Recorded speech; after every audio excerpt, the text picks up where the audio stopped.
been quite a while, like almost 2 years, I think, since I was posting before, and I am ready to come back, I think. Just a little background if you're new here.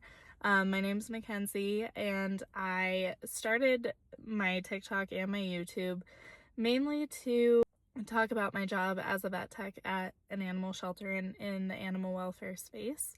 And I was deep in that world for 8 years.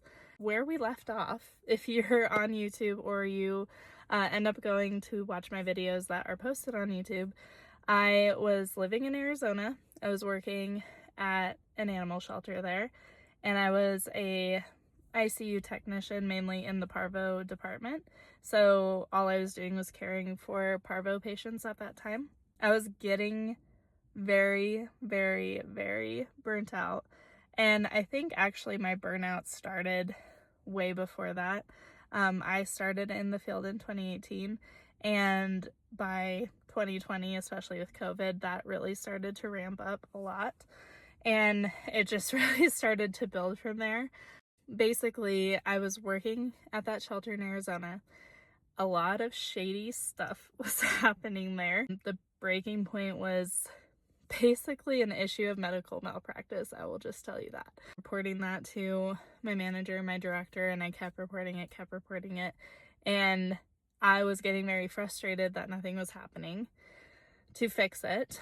At least it seemed like it. And after 6 months of reporting the same issues, I was very, very frustrated, and I voiced that frustration. And that led to me getting fired from that position. First time I'd ever been fired from anything. I was working part-time at a private practice, and then 2 months after I was fired, we found out I was pregnant unexpectedly, because we didn't think we could get pregnant. We made the decision to move back to Colorado, where my family is. I'm an only child, and so I really wanted to be with my parents for that whole journey. I ended up getting another job in animal welfare here. Ended up having a daughter in May of 2025, which was wonderful. Maternity leave for 3 months, and then tried to go back to work full time. But I am, and I want to talk about this in the future too, but I'm essentially a married single mother.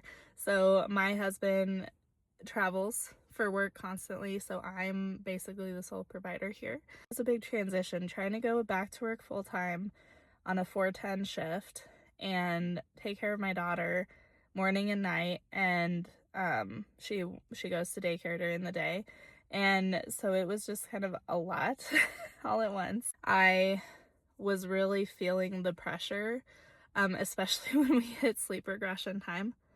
Oh my God, that was like the worst, trying to work full time those kinds of hours on no sleep and trying to also be there for my daughter, not only physically but like mentally and emotionally.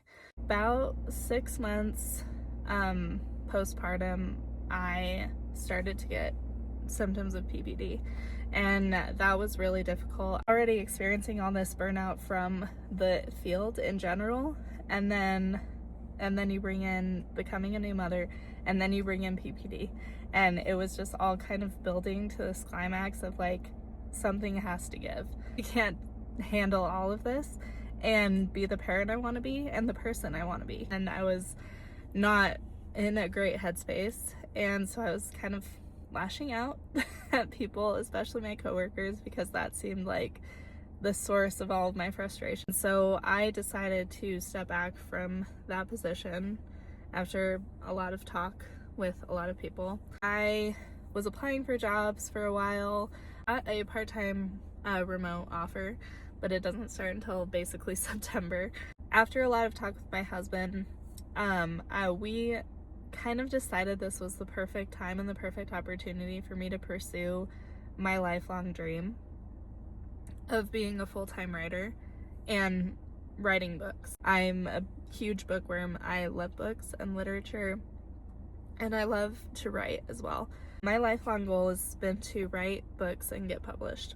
that is basically what I'm doing right now while I wait for this part-time position to start. I am so excited to start this new journey.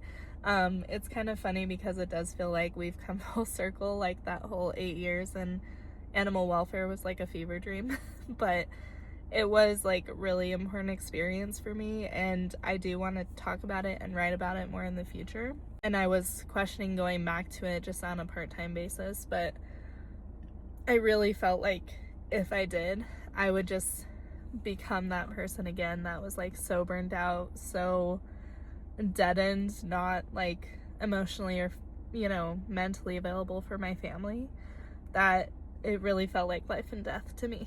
I had to like work on talking myself out of just going back to what was comfortable and easy, because there are a couple places that I could have applied and just started working right away as a vet assistant, but I decided no, I want to pursue this is my lifelong goal.